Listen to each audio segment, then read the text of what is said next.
We can go to Damascus now because CBS, the American network, our affiliate, have a correspondent there, Seth Doane. Seth, thank you so much for joining us on this incredibly busy day for you. I just wonder if you can categorize the mood in Damascus at the moment.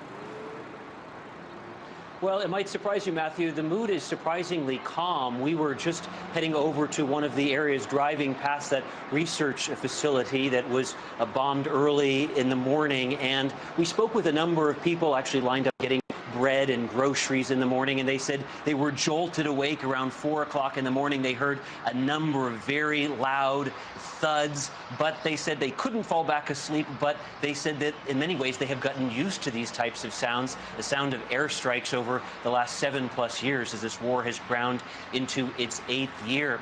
It was interesting. We've been on the ground here in Damascus for a couple of days, and in the lead up there was almost a nonchalance, almost a disbelief that these strikes would indeed take place. Many people questioned the basis for them altogether, but many of us here in the capital city in Damascus were jolted awake around 4 o'clock in the morning. We were standing on this balcony and hearing these loud thuds, these loud booms. Almost sounded like thunder, but instead of being in the sky, it was almost like thunder emanating from the horizon. Matthew? Yeah, and Seth, you mentioned that you went to see one of the facilities that was hit. What did you see? Can you categorize the kind of damage? Are you in any position to give us any analysis about the degradation of that facility? We were driving around that facility and trying to get in, talking with people, but we were unable to get in because of checkpoints and various television commitments, so we'll go back later in the day. But we have seen images inside of the devastation, and they are those buildings. That building, it appears to be completely destroyed in the pictures that have been released on Syrian television early this morning. But unbelievably, the neighbors relatively unfazed.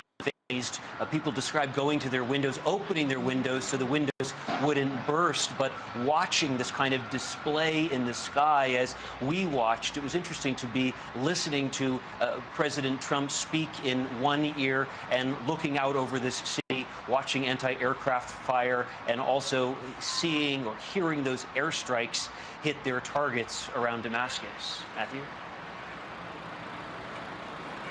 I'm sure it really was, Seth. I just wonder, finally, as you know, the White House, Downing Street, the Élysée Palace in France, have all said they believe these strikes were successful, that they sent a clear message to President Assad that the use of chemical weapons, which of course the Syrians deny having used over the last week, that the use of chemical weapons is unacceptable and they will not tolerate it.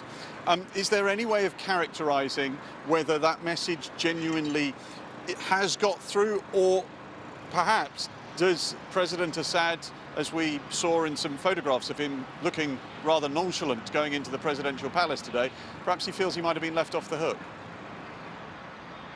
Absolutely. The spin machines are working in all countries, aren't they? As you mentioned, those pictures that were released this morning that were labeled from the Syrian presidency that showed President Bashar al-Assad appearing unfazed, walking into a building, almost nonchalant, the word that you use. That obviously trying to portray an image of not being particularly bothered, not being deterred by these strikes. We've also heard spin from their opposition, the Syrian rebels, who have reportedly said that these strikes are just a farce as long as President Bashar al-Assad stays in power.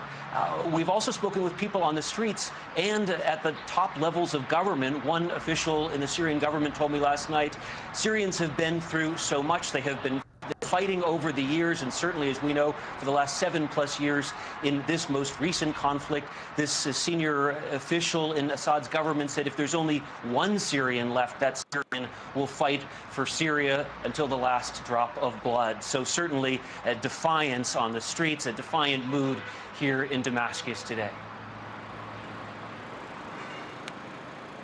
Seth Doane from our affiliate, the US network CBS News, thank you very much for joining us live from Damascus.